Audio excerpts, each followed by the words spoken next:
हाय, मी श्रावणी आणि मी गेली होती माझ्या फॅमिलीसोबत फिरायला. तर मी इकडे काय काय केलं चला तुम्हाला दाखवते. मस्त सकाळी उठलो आणि मस्तपैकी पोह्यावरती ताव मारला. पोहे खाऊन ते आमचं एवढं पोट भरते म्हणून थोडेफार असं चुटुक पुटुक खायला पण. मग मस्तपैकी जेवण वगैरे करून आम्ही निघालो. हाय गाईज, आम्ही चाललोय आता देवखंड नदीवरती. काय नाव आहे नदीचं त्या? करा. हो, आम्ही आता चाललोय करा नदीवरतीच. मग मस्तपैकी करा नदीवरती आम्ही पोहोचलो. इकडे पोहोचल्यावर हवा इतकी मस्त लागत होती ना की बस मस्त. आणि ना आम्ही सगळ्यांनी मस्त असं मॅचिंग केलं होतं. सगळेजण येल्लो झालो होतो, पिवळे अंधार व्हायच्या आत पटकन छोटे व्हिडिओ काढून घेतले. मग गडावर जायला निघालो. मग दर्शनासाठी लाईन मध्ये उभे राहिलो. लाईन मध्ये उभे राहून थोडी शांत बसतोय. मस्तपैकी दर्शन झालं.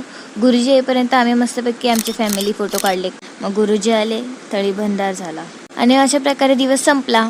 अजून ट्रिप संपली नाहीये हा. मला जर माझा व्हिडिओ आवडला असेल तर नक्कीच मला लाईक, शेअर, सबस्क्राईब करायला विसरू नका. पुन्हा भेटूया पुढच्या व्हिडिओमध्ये. बाय.